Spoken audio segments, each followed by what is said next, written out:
Sejam muito bem-vindos, meus amigos. Eu sou Carlos Del Valle, esse aqui é o Roda com Roda, podcast F1 Brasil, e hoje a gente vai falar da temporada de 2018. Então, é um ano que também teve Ferrari contra Mercedes, é um ano que também teve Sebastian Vettel contra Lewis Hamilton. Dessa vez foi um final um pouco mais macabro aí, né, pro lado do Lewis Hamilton. Desculpem, mais macabro pro Sebastian Vettel, né? E assim, é um ano que é o primeiro ano do halo, certo? É o primeiro ano sem piloto brasileiro e também é o primeiro ano do Drive to Survive da Netflix. Então tem algumas coisas desse ano aqui que elas viraram memes muito por causa do Drive to Survive, né? Então, de novo foi Ferrari contra Mercedes, de novo foi Vettel contra Hamilton. E a gente tem que lembrar que o começo da temporada da Ferrari e do Vettel foi muito forte. O Vettel ele simplesmente venceu as duas primeiras corridas. Hoje em dia, né, a gente falando isso agora, no começo de 2021, que eu estou gravando isso, se você estiver ouvindo daqui a muito tempo, talvez seja importante esclarecer isso, que o Vettel, nesse ano de 2018, ele ganhou as duas primeiras corridas. Então, pode ser que a gente não tenha mais uma ideia de que isso possa ter acontecido, mas aconteceu, né? Ele ganhou as duas primeiras corridas. Das 10 primeiras corridas, o Vettel ganhou 4 delas, certo? Então, das 10 primeiras corridas, o Vettel foi o cara que mais ganhou corridas. Depois dessas 4 dele, teve o Hamilton com 3, Ricardo com 2 e Verstappen com 1. Só que depois da 10ª corrida, que foi Silverstone, que o Vettel ganhou, ele sai ganhando, liderando o campeonato por 8 pontos, e só que vem aquela batida no muro em Hockenheim na chuva e o Vettel nunca mais, só uma vez dali para frente o Vettel chegou na frente do Hamilton. Não venceu mais nenhuma, não fez mais nenhuma pole, assim por diante. Então, por isso que o título desse vídeo é Hamilton e o alemão que derreteu, porque o começo parecia muito forte, né? Tem até toda aquela polêmica do Grande Prêmio da Rússia, em que o Bottas pedem para ele, né, Valtteri, it's James, né? A famosa frase que virou meme também, para ele deixar o Hamilton ganhar a corrida, ordens de equipe, daquelas que ninguém gosta, tal. Mas que a Ferrari era uma coisa tão forte no começo que a Mercedes ainda tinha uma certa preocupação e acabou fazendo aquilo sabendo que era uma coisa feia, né? Eu tenho aqui na minha pauta as palavras do Toto Wolff naquele dia. Então esse é um campeonato muito interessante pela força da Ferrari até Silverstone, né? Quando o Vettel ganha em Silverstone, só que dali sai de Silverstone líder, 8 pontos na frente do Hamilton, isso na 10ª corrida da temporada. Mas dali para frente foi um desabamento completo, né? E depois de 2019, 2020, a coisa foi ficando cada vez mais difícil pro Sebastian Vettel. Deixa eu achar outra fotinho bacana aqui. Essa aqui é um acontecimento importante também, né, na temporada. Se bem que acho que eu estou na frente, deixa eu ver, né? Como diz a turma, o Delvas, se ele não falar que ele está preocupado que ele está na frente, não é um vídeo do Roda com Roda. Batida Verstappen e Ricardo em Baku. E assim, só claro, antes eu quero que não se esqueça, ó, aqui embaixo ó, tem um botãozinho que tem um joinha, assim, aquilo significa curtir o vídeo. Então você vai lá e curte o vídeo, porque daí ele aparece para mais gente poder assistir também. Se inscreve no canal, né? Metade das pessoas que assistem cada vídeo não são inscritas no canal, então fica inscrito, porque às vezes a chance de você achar um vídeo bacana no futuro nosso aumenta. Você pode ser membro também, que você tem contribuições mensais e que você, se você for da categoria máxima, você tem, do grupo de WhatsApp, que você é obrigado a me aguentar diariamente ali, interagir comigo. Então fica aí a dica, né, para você fazer isso aí.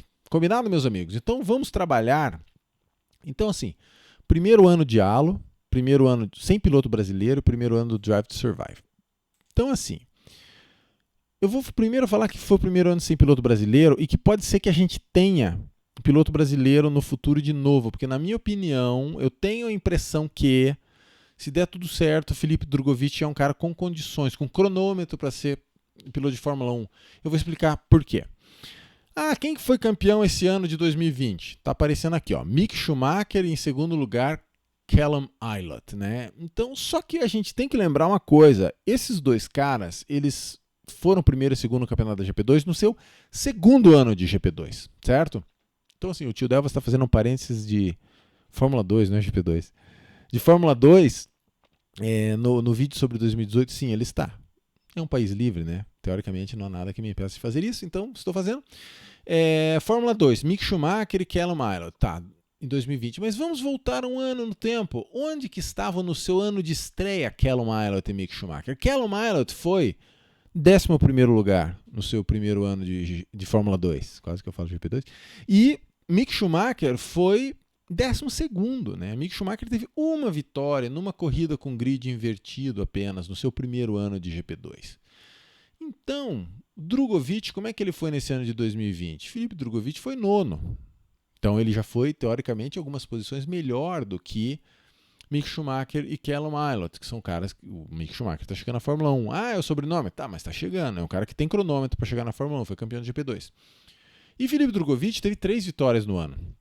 As 2 primeiras foram em corridas com grid invertido, mas a corrida do Bahrein ali, o Drugovich ganhou na corrida com o grid normal, com a corrida feature race, né, a corrida longa, aquela primeira corrida do final de semana. Né? Para quem não sabe, a Fórmula 2 tem uma segunda corrida que é com o grid do primeiro ao oitavo invertido. Então o cara que chegou em oitavo é pole, assim por diante. E o Drugovich ele fez uma pole em Silverstone, certo? Então, eu acho que os resultados do primeiro ano do Drugovich dá para deixar a gente animado, que é um cara com condições técnicas de chegar na Fórmula 1. Eu falo por quê? Eu vou falar uma coisa dolorosa agora, porque é um cara que eu gosto muito. Eu nunca acreditei muito em Sérgio Sete Câmara na Fórmula 1, porque, assim, uma época ele foi bem ali na Fórmula 2, foi, mas no seu terceiro ano... O cara, quando começa a ficar veterano na Fórmula 2, infelizmente é uma coisa que você não pode, né? E tem uma coisa, a equipe que o Felipe Drugovich estava agora em 2020 é a MP Motorsport, que você pode notar aqui pelos resultados deles, ó, existe um campeonato de equipes, né? Não é um campeonato de construtores, né? Já que quem constrói o carro não são as equipes, mas é campeonato de construtores que é aqui, ó, 2017 sexto lugar, depois 8º lugar, depois 7º lugar e agora 6º lugar, ou seja, é uma equipe do meio do pelotão para trás, meus amigos, essa MP Motorsport, e notem aqui, ó, vitórias. Em 3 anos só teve uma vitória, que foi do Sérgio Sete Câmara. Certo? E uma pole que foi do Roberto Merri, sendo que foi com grid invertido. Aí você chega em 2020, Drugovich 3 vitórias, com a mesma MP Motorsport. A equipe pode ter melhorado? Pode. Essa é uma variável que a gente não tem também como controlar ela tão bem, né? Vocês sabem que eu gosto de falar isso de uma maneira mais científica possível. Os meus preconceitos, as minhas opiniões, travestidos, né, com um pouquinho de dados, assim.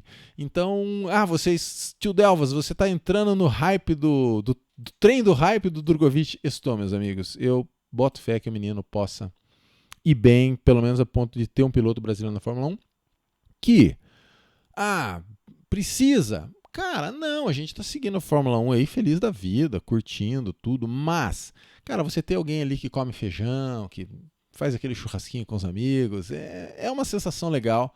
Você ter alguém lá do Brasil, a gente acaba prestando mais atenção. Vocês sabem que quando eu fundei lá o antigo podcast F1 Brasil, que virou Roda com Roda, lá em 2012, uma das ideias era que diminuía um pouco essa loucura de que a cobertura é tudo em torno do brasileiro.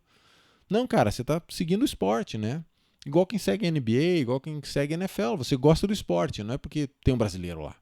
Se tiver um brasileiro, é ótimo, né? Eu torci muito pro Felipe Massa em 2008. Eu torci para ele, meu pai torcia para Hamilton e eu me dei muito mal, né? Fiquei com a cabeça inchada naquele dia. Beleza, meus amigos? Então, assim, imagens do halo, né? A gente tem, ou do halo, né? Tanto faz. Hoje em dia, para nós, é uma coisa tão natural o halo, né? E tem tanto acidente que a gente vê que, puxa, o halo pode ter feito a diferença. Acidentes no passado, então eu não vou nem, assim como eu abri esse parênteses todo para a Fórmula 2 para falar do Drugovich, bairrismo meu, será? Porque ele é do Paraná?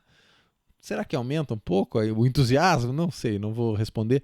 Mas, no caso do Alan, eu não vou falar assim tanto do Alan. No começo a gente estranhou. Hoje em dia é parte normal da vida de qualquer cabeça de gasolina, até porque as categorias de base também tem.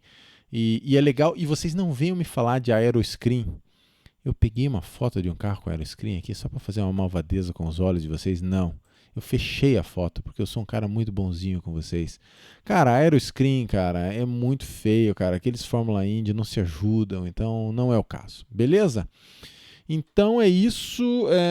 Drive to Survive. Lembrem, né, que por exemplo, Gunther Steiner, lá da Haas, é um cara lendário por causa da primeira temporada de Drive to Survive, que foi falando de 2018, né, que ele fala que we look like a bunch of vonkers, né? Que significa mais ou menos nós estamos parecendo um bando de pessoas que praticam o alto amor, né? Vou dizer de um jeito mais elegante. E o cara, né? Boca suja, sensacional, né? Outro dia eu tava vendo um amigo meu falar que quem não fala palavrão pra ele tem séria desconfiança que a pessoa tem algum problema. Eu tenho que também dizer que eu sou muito adepto. Você vê que eu consigo manter o nível aqui, né? Quando eu tô no ar, mas não queira andar comigo por aí se você não gosta de palavrão. Como é que foi esse ano? Vitórias. A Mercedes teve 11 vitórias, todas as 11 do Hamilton, nenhuma vitória do Bottas nesse ano. A Ferrari 6, sendo 5 do Vettel, então 11-6 para a Mercedes. E 4 vitórias da Red Bull, 2 mais 2, né? 2 do Verstappen, 2 do nosso amigo Sebastian Vettel. Vamos achar uma foto legal da Ferrari, porque o primeiro carro, vocês sabem que essa nossa série a gente tenta falar dos carros, então vou tentar achar uma foto de uma Ferrari, tomara que eu tenha separado, né? Uma fotinha. Já sei. Aqui pra frente temos foto de Ferrari.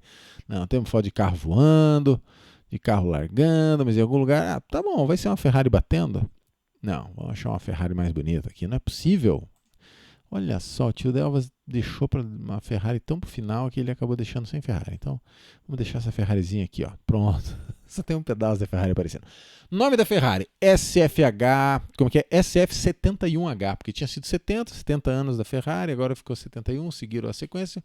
Vettel e Kimi eram os pilotos. Carro um pouco mais vermelho, né? Vamos ver aqui nas outras imagens aí, ó. Ferrarizinha liderando, né? Aqui em Spa. Como não tem mais o Santander, a asa ficou vermelha também. Lembrou um pouco mais aquela pintura lá dos carros do tempo do Felipe Massa e do Kimi lá em 2007, 2008. Mas tinha aquele cinquinho ali, aquele negócio da Itália, né? E ela segue essa Ferrari com aquela filosofia da estrutura de impacto lateral. Olha aqui, ó. Prestem bem atenção aqui, ó. Essa estrutura de impacto lateral separada do side pod. Então, com isso, você consegue fazer um side pod, né? O carenagem lateral onde fica o radiador. Em inglês chama side pod. Aqui no Roda com Roda a gente chama de carenagem lateral onde fica o radiador. Nome elegantíssimo, né? Elegantérrimo. Carenagem lateral onde fica o radiador. Então, a Ferrari que começou com isso, né? Com esse negócio da estrutura de impacto ser separada, né? E eles seguiram essa filosofia, todo mundo começou a copiar, então esse é um grande mérito da Ferrari. E esse era um carro sensacional que, nesse ano, ainda começou a ter uma coisa que não tinha em 2017. Vocês lembram que em 2017 a Ferrari foi forte, mas ganhou o quê? Melbourne, Mônaco, Hungria, Singapura, ou seja, circuitos que não são com fator de motor tão forte. Já agora em 2018, a Ferrari ela fez pole em Monza, ganhou no Canadá, começou os anos, né, essa sequência de anos com a Ferrari com motor fortíssimo, que na verdade foi 2018, 2019, né? Aí rolou alguma treta ali com a FIA que passou a ser um motor fraco. Então, assim, essa Ferrari, eles chegaram, o Vettel e o Kimi, eles chegaram em segundo e terceiro no campeonato. Então, mostra que era um carro forte, né? Você vê que o Kimi acompanhou razoavelmente o Vettel. O Kimi chegou a ter uma vitória, né, aquela em Austin, e uma pole, né, enquanto o Bottas não ganhou nenhuma, e o Bottas teve ali 2 ou 3 poles, né, e o Bottas ficou em quinto no campeonato. O Bottas chegou até a ficar atrás de uma Red Bull, né, ficou atrás do Verstappen no campeonato. Vou mostrar o campeonatinho aqui, né, que o tio Delvas gosta de mostrar o campeonato. Olha lá, ó. Hamilton, Vettel, né, 88 pontos de vantagem para o Hamilton. Raikkonen em terceiro numa posição digna ali, uma porcentagem dos pontos boas do Vettel, daí vem o Verstappen em quinto Bottas. Ou seja, você tem que ver que essa Ferrari era um carro que foi candidato durante boa parte do ano a ser o melhor carro. Coisa que eu diria que não foi. Assim, em 2017 a Mercedes se impôs mais, né? O Bottas ganhou corridas e tal. Então, acho que 2018 é um pouco mais doloroso do ponto de vista do torcedor da Ferrari, porque era um carro que dava a impressão que dava, sabe? Hoje em dia a gente pensa, será que se fosse o Leclerc nesse carro, o que teria acontecido? E é um carro que a gente pensa, será que se fosse o Alonso nesse carro, o que teria acontecido? Eu sou da opinião que talvez tenha faltado piloto. Poxa, mas o Vettel tem 53 vitórias. Claro, o Vettel é um grande piloto, um dos maiores pilotos da história da Fórmula 1, mas os números do Vettel talvez sejam um pouco inflados pela tempestade perfeita que foi ali de 2010 a 2013. Guia muito, é um super piloto, etc. Mas eu acho que tem gente acima, entre eles eu acho que Leclerc nesse carro talvez pudesse ter sido campeão. Digam o que vocês acham. E eu acho que Alonso, com esse carro aí no lugar do Vettel, talvez tivesse sido campeão. Porque a gente tem que lembrar que o Kimi está meio equilibrado com o Giovinazzi ultimamente. Será que nessa época ele já estava nesse mesmo grau de categoria? Não sabemos. Mas é o que a gente tem para poder comparar, né? Então a Ferrari ela foi segundo nos construtores, ficou 84 pontos atrás das Mercedes. Então, só que assim, o Hamilton 88 pontos à frente do Vettel. Então o Bottas ficou pertinho do Kimi. Então leva a crer que talvez o Hamilton que guiou demais nesse ano, assim, né? Lembra que o Hamilton, ele quando não dava, ele ficava ali no pódio e tal, e teve vitórias épicas, como por exemplo Hockenheim, né? Largou em 14º, foi lá e ganhou a corrida, né? Então, e você vê que nas 11 primeiras corridas, o Vettel ele teve 5 poles. Então era um carro muito rápido, ao contrário de 2017. Vocês lembram que em 2017 a Mercedes era muito rápida em treino e em algumas corridas a Ferrari superava. Esse foi um ano que a Ferrari veio tão forte que ela fez mais poles do que da outra vez, né? Em qualifying, o Vettel superou o Kimi por 17-4, então o Vettel com ampla vantagem sobre o Kimi. Só que talvez o que eu creio hoje em dia, olhando o que acontece, é que talvez sejam 3 degraus. Você tem o Vettel acima do Kimi, mas talvez tenham pilotos que talvez pudessem ter ido acima do Vettel, né? Essa é a minha opinião. E em pontos, o Kimi fez 78% dos pontos do Vettel. Foi o melhor ano do Kimi contra o Vettel. Então, isso aí é o que a gente tem a falar da nossa amiga Ferrari SF71H, né? Motor V6 turbo híbrido. Aí tem esse nosso carro aqui, Mercedes W09. Mercedes odiada por muitos, né? Sempre que tem uma dinastia de tão longa duração, a gente fica mesmo sonhando em ter campeonatos mais equilibrados. Então, assim, o Vettel fez 5 poles nas primeiras 10 corridas, sim, mas a Mercedes fez 8 poles nas últimas 10. Então, o que leva a gente a crer que existe um desenvolvimento melhor do carro, né, da Mercedes também durante o ano. Então, o Vettel derreteu, mas talvez a Ferrari também, e a Ferrari inclusive da parte operacional também. Enquanto que a Mercedes, né, ela é essa equipe que ela é extremamente azeitada, extremamente fluida, e a equipe de engenharia dos caras é uma coisa fenomenal, ainda mais porque depois que... É uma coisa que, na minha opinião, até conversei com o pessoal nos comentários outro dia de um vídeo, eles falando, puxa, o que teria acontecido se o James Allison não tivesse voltado para a Ferrari, voltado embora da Ferrari para a Mercedes? Porque o James Allison é um grande engenheiro, hoje a gente sabe, e o que aconteceu? Foi contratado a peso de ouro para ir morar na Itália, para ser da Ferrari, e ele teve parte muito nesse ressurgimento ali da Ferrari, na minha opinião.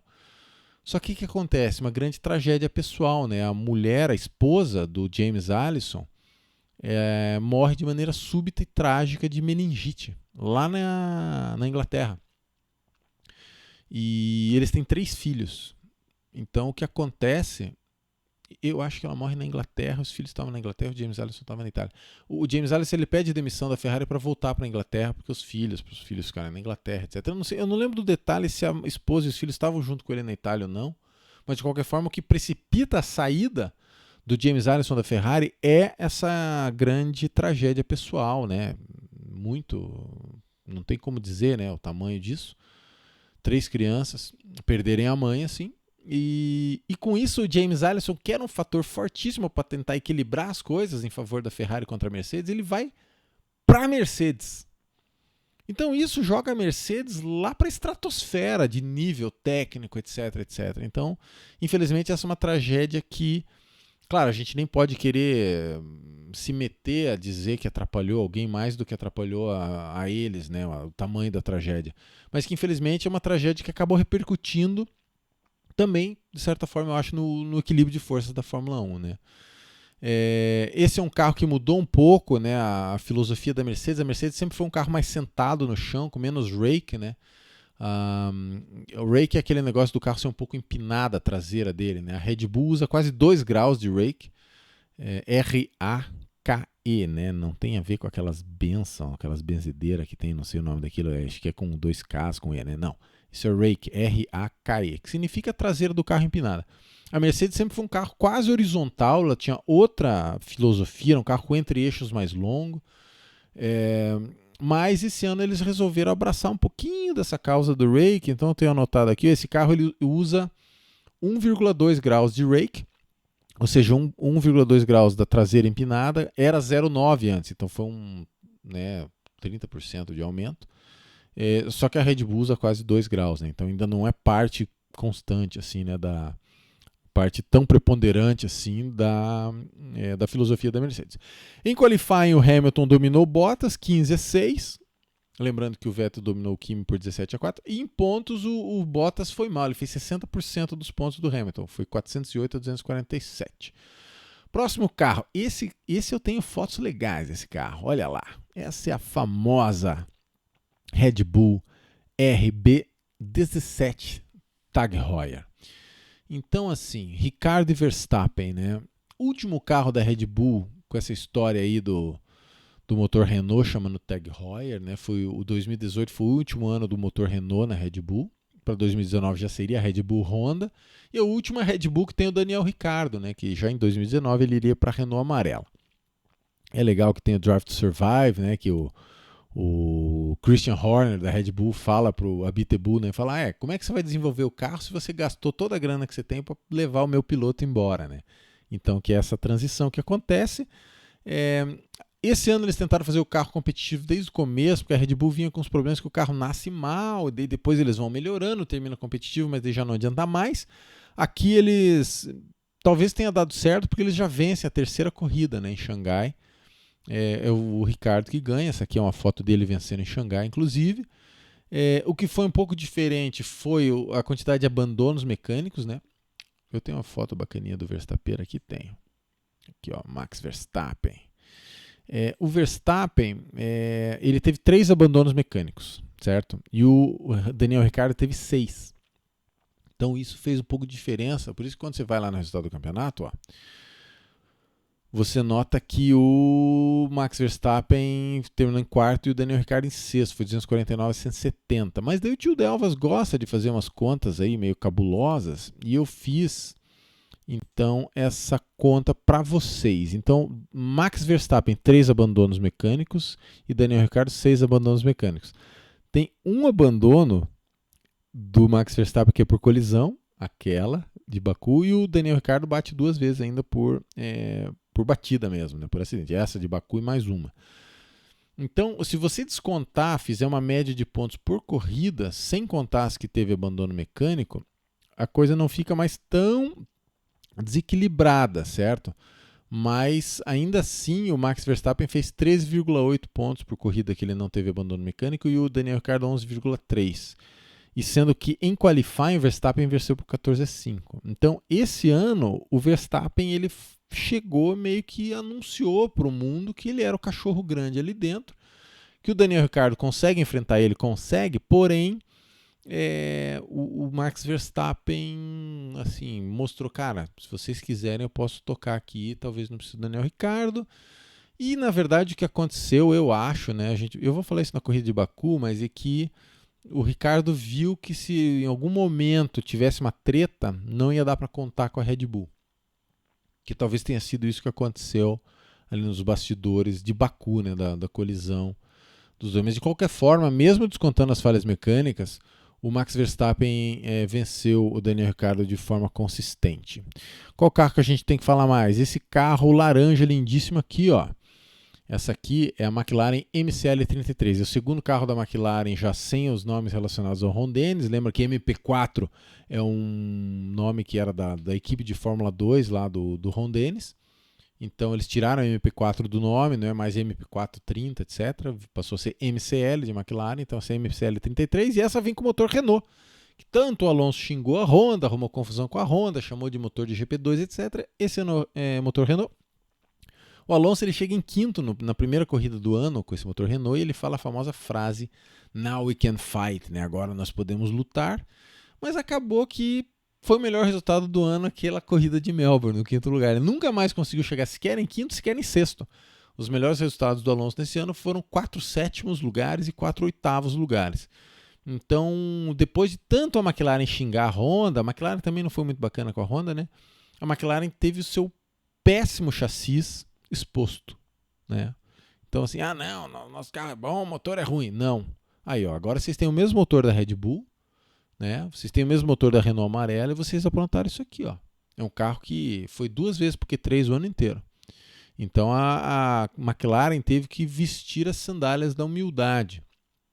Felizmente, ela foi melhorando aí 2019 e 2020 foram anos muito melhores para a McLaren, culminando agora em 2020, né, que eles foram terceiro colocado nos construtores.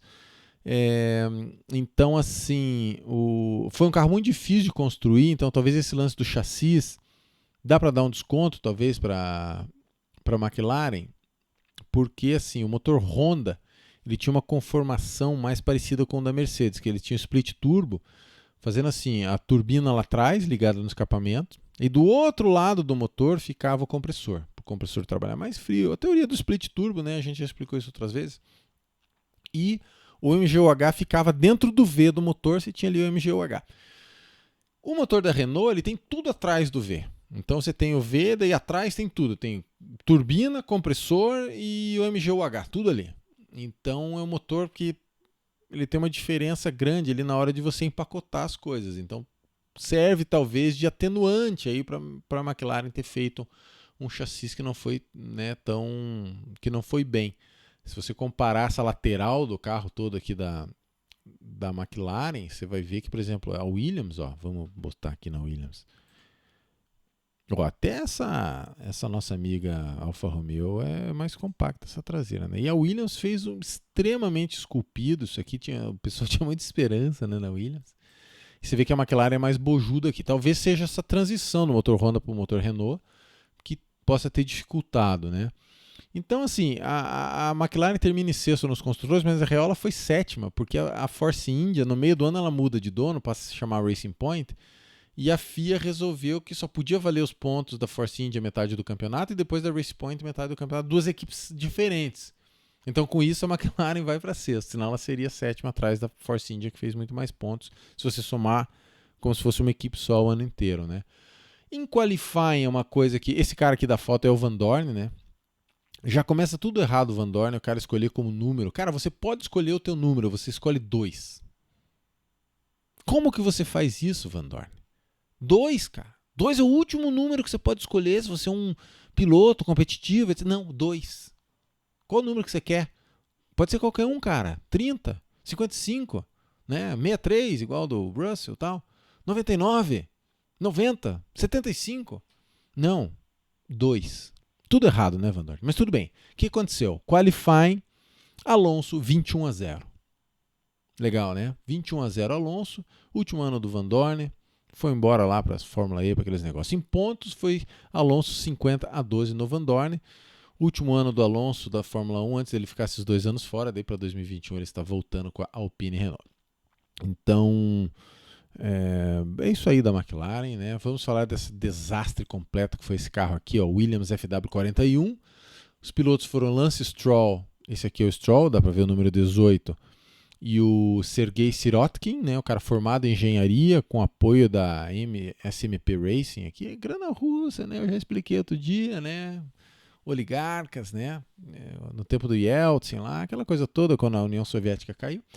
Bom, foi tudo muito exposto no Drive to Survive, né? O carro não ficou pronto, os caras não apareceram no teste pré-temporada, uma peça não encaixava na outra. Uma coisa lamentável.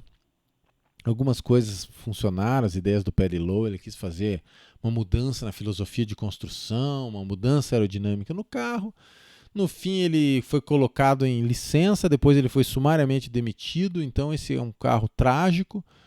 Foram 7 pontos no total, né? Sendo que 6 foram o Stroll e 1 foi o Sirotkin. E isso aqui foi o último ano do Stroll também, né? No meio do ano, como a Force India estava em processo de falência, porque o Vijay Mallya, lá, o cara da Force India também era um meio picaretuncho, né? Vamos dizer assim.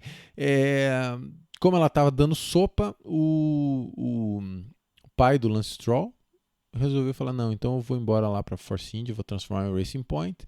E ela abandonou a Williams, e daí que a Williams terminou, né? Sumiu a grana do tio Lance. Eu quero falar desse carro só rapidamente para dizer que é o primeiro ano de Charles Leclerc, né, na Fórmula 1. Esse aqui é o Ericsson, né, mas é só para mostrar a Sauber C37. Esse último carro da Sauber aqui ia se chamar Sauber. Para o ano seguinte já ia se chamar Alfa Romeo, mas nesse ano já era Sauber, mas com a pintura já de Alfa Romeo, né, aquela coisa toda que era do Sergio Marchionne, que acabou falecendo, lá o presidente da Ferrari, da Fiat, né, que armou essa coisa toda.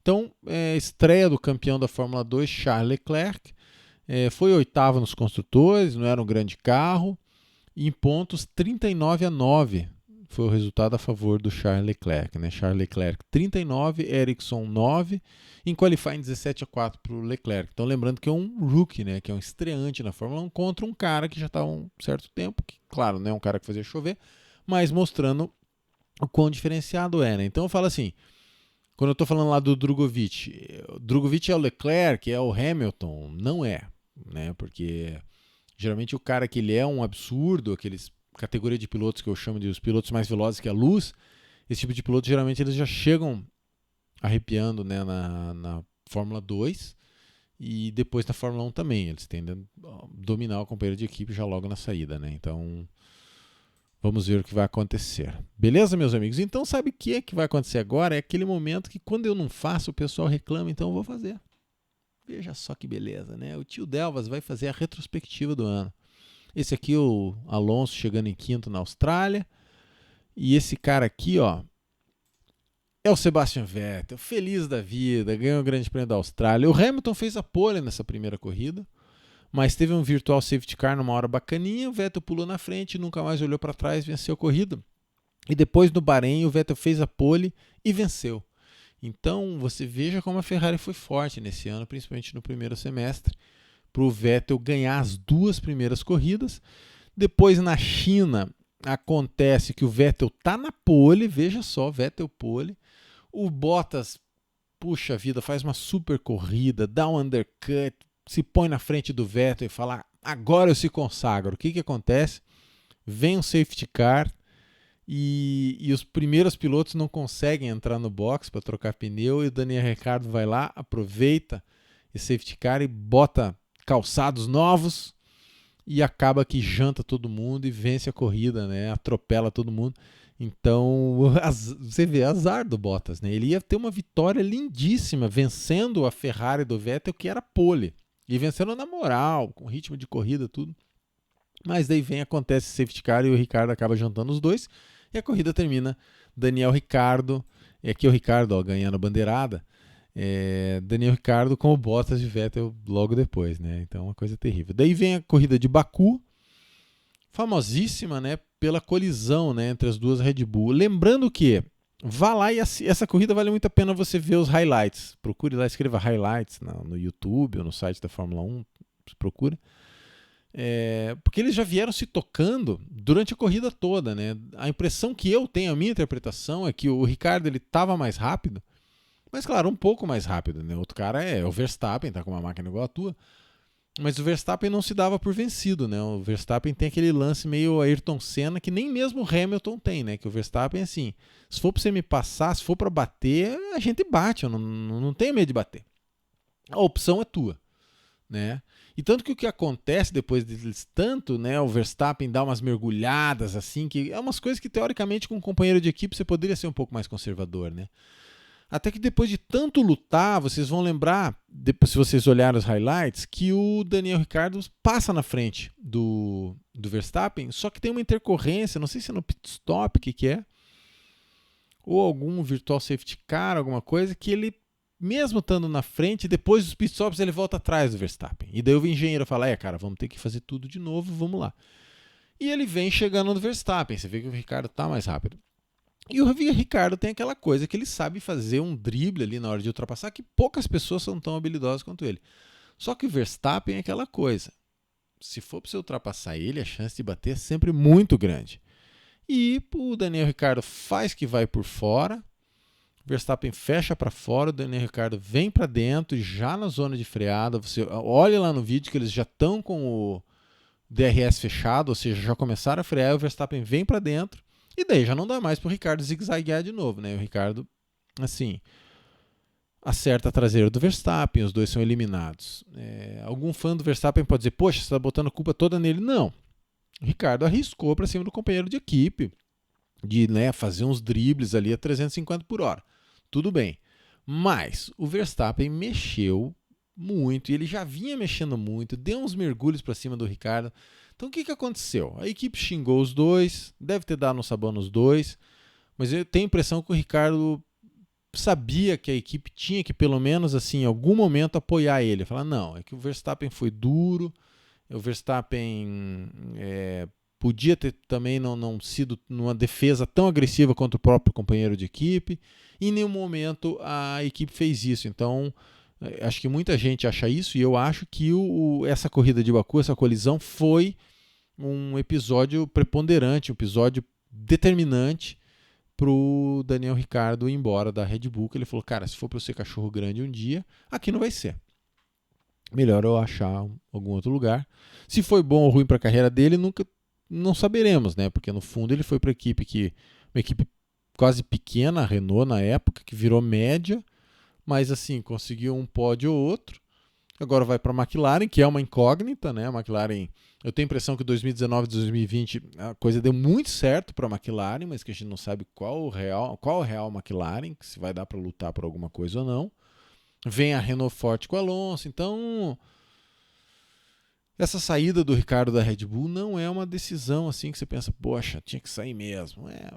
Talvez pudesse ter ficado ali enfrentando o Verstappen, né? Nona corrida Áustria, o Verstappen ganha essa corrida, as duas Mercedes abandonam, né? Foi pole do Bottas, o Bottas quebra, depois o Hamilton quebra também. Você sabe que na era híbrida, na história da Mercedes, desde que ela voltou para a Fórmula 1 em 2010, que a Mercedes tinha abandonado lá em 55, né, com o acidente de Le Mans. Desde 2010 só teve 3 vezes que a Mercedes abandonou com os dois carros, que foi Austrália 2011, ainda no tempo de Schumacher-Rosberg, a famosa batida na Espanha em 2016 e essa corrida na Áustria. Então você vê que a Mercedes também tem esse lance que o motor deles, para quebrar, tem que ser uma coisa assim. Tem aquela vez do oh no no lá, do Hamilton na Malásia. Assim, é um carro que você nota que a qualidade operacional da equipe é muito alta, né? Então, vitória do Verstappen na Áustria.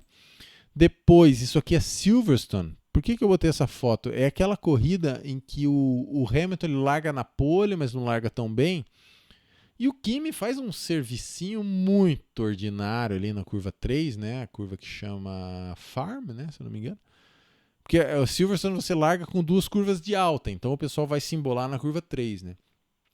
E o Kimi freia do lado ali de dentro da curva e acerta o Hamilton no meio. O Hamilton cai para último.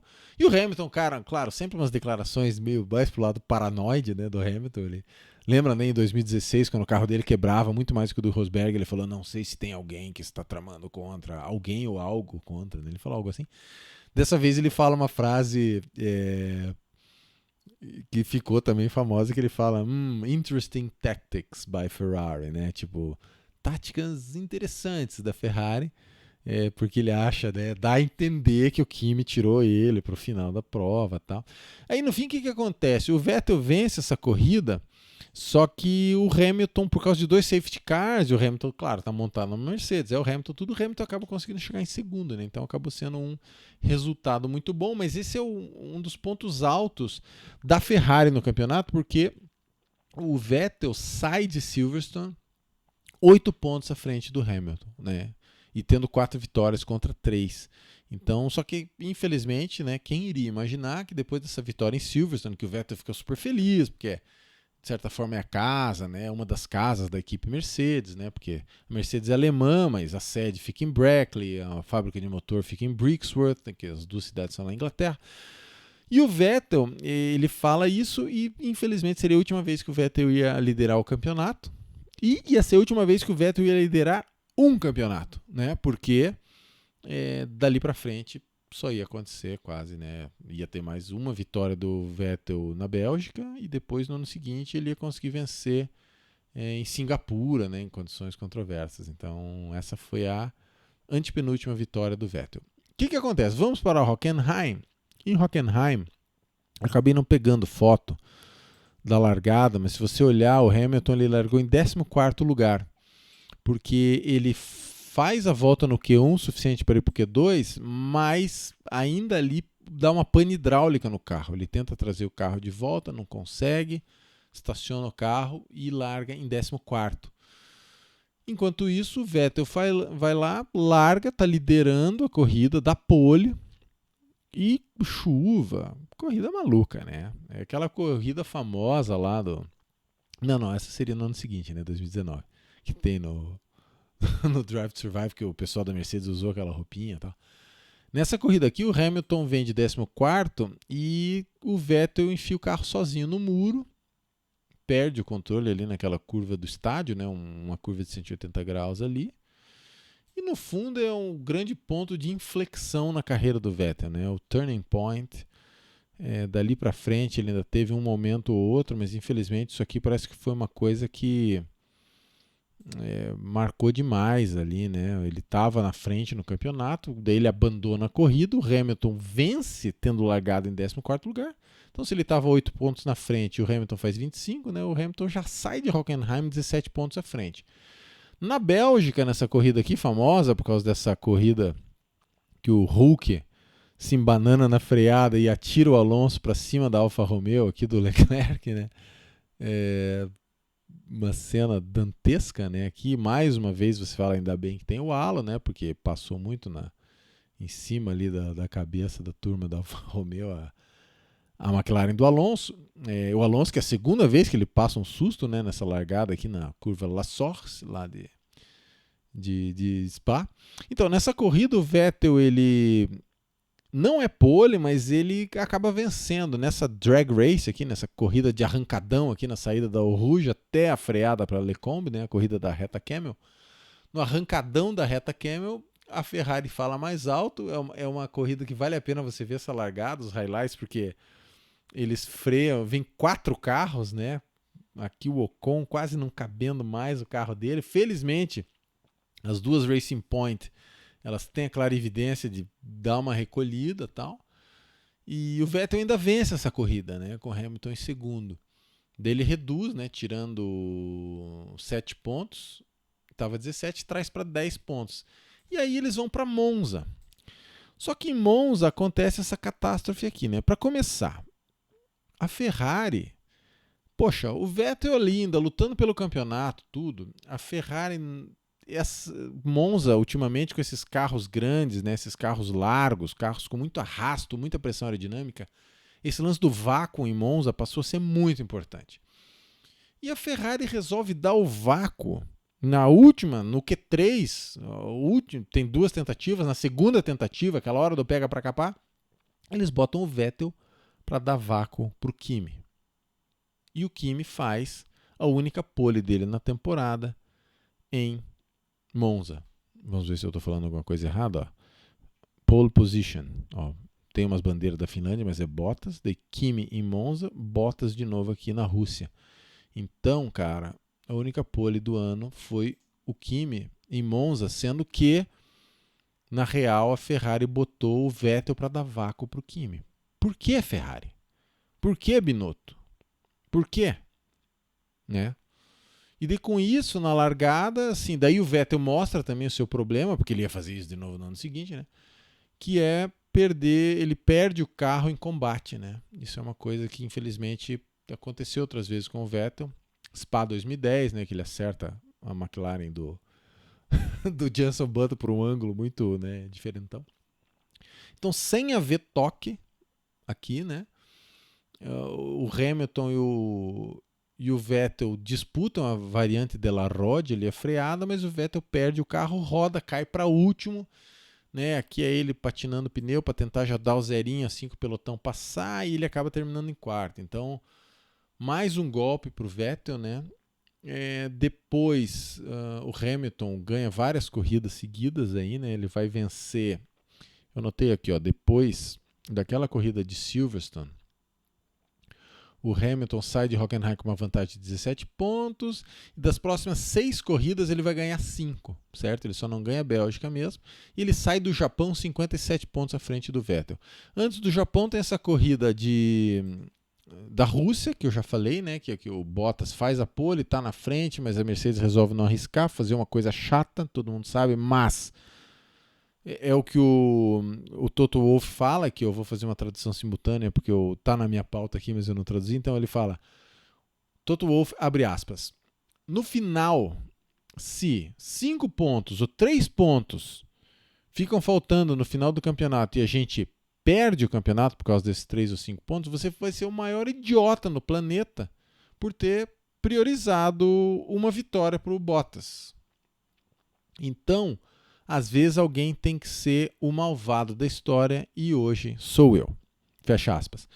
Então, o Toto Wolff falou... Porque o que a gente pensa, né? A gente pensa isso, por exemplo, lá da Áustria 2012, a história do hoje sim, hoje não. Lá, puxa, mas o Schumacher estava 400 anos na frente já no campeonato, não precisava. Aqui, não precisava, né? A Mercedes estava muito na frente, mas você nunca sabe, né? Então é muito difícil. Eu acho que provavelmente se desse, se tivesse certeza absoluta, né? Que dava, talvez eles tivessem deixado. Então o Hamilton sai 57 pontos à frente do Vettel, sai do Japão 57 pontos na frente do Vettel. Depois tem o Kimi que vence em Austin, mas mesmo assim o Hamilton ainda chega na frente do Vettel. Aí no México, vitória tranquila do Verstappen e o Hamilton campeão. E a gente vai para a penúltima etapa no Brasil, que acontece essa graça aqui, que o Verstappen dispara na frente, liderando tranquilamente, e eu nunca vou achar que isso aqui, cara... O Verstappen pós... Cara, você nunca vai imaginar que um retardatário vai dividir o S do Senna com você, ainda mais na segunda perna do S do Senna, cara. Isso aqui é uma coisa que o Ocon... Ele evacuou o intestino e sentou em cima, na minha opinião. Essa vitória foi tirada do Verstappen por um vacilo fenomenal do Ocon. Na antessala do pódio, tá passando o vídeo, o Verstappen fala, olha só o que esse cara me fez! E daí o Hamilton fala, não, mas você que tinha tudo a perder, você tinha que... Né? Essa lição de moral do Hamilton eu nunca comprei. Eu acho que nunca... O cara, se é um retardatário... eu quero tirar uma volta. Faça uma manobra limpa, senhor Esteban Ocon. Ou seja, quem você for. É uma manobra limpa. Você não vai fazer a segunda perna do S do Senna emparelhado com o líder da corrida. Tá, para mim isso não podia ter acontecido. Foi uma vitória do Verstappen que foi tirada dele. E depois a gente vai para a última etapa em Abu Dhabi. E eu pergunto, Abu quem? Não quero saber de Abu Dhabi. Perdi minha paciência com Abu Dhabi. Vamos deixar uma foto bonita de algum carro bonito aqui, ó. Não vou deixar esse carro aqui, não. Sabe qual foto que eu acho bacana? Aquela foto do Ricardo na China. Isso. É isso aí, meus amigos. Esse foi 2018. Estamos chegando perto aí, né, de terminar essa nossa série. Só que ela não termina, porque o tio Delvas vai escrever pautas a partir de 1950 e a gente vai chegar em 1985 para daí criar uma playlist gigantesca, começando lá em 1950 e terminando em 1980 e em 2020, né? Imagine, 70 vídeos vão ser. Que loucura, né? Quem imaginaria, né, que a gente ia embarcar numa ideia dessas? Mas por que isso está acontecendo? Por causa de vocês, né, meus amigos? Eu tenho que dizer que interagir com vocês, tanto a gente conversar nos comentários aqui embaixo no vídeo, que eu sempre tento responder, né? E ver o que vocês curtem aí, tudo é sempre uma coisa que me enche aí de motivação e de humildade para a gente continuar aí nesse trabalho que eu gosto disso, né? Eu gosto de falar de Fórmula 1, gosto de juntar dados e tal, então acho que felizmente tem gente o suficiente assistindo que me motiva a continuar. Então no próximo vídeo a gente fala 2019, 2020, depois a gente vai fazer uma viagem no tempo. E vocês vão ver como tem coisa legal para falar das temporadas antigas. Beleza, meus amigos? A gente conversa aí nas próximas, então. Um abração para todo mundo e até lá.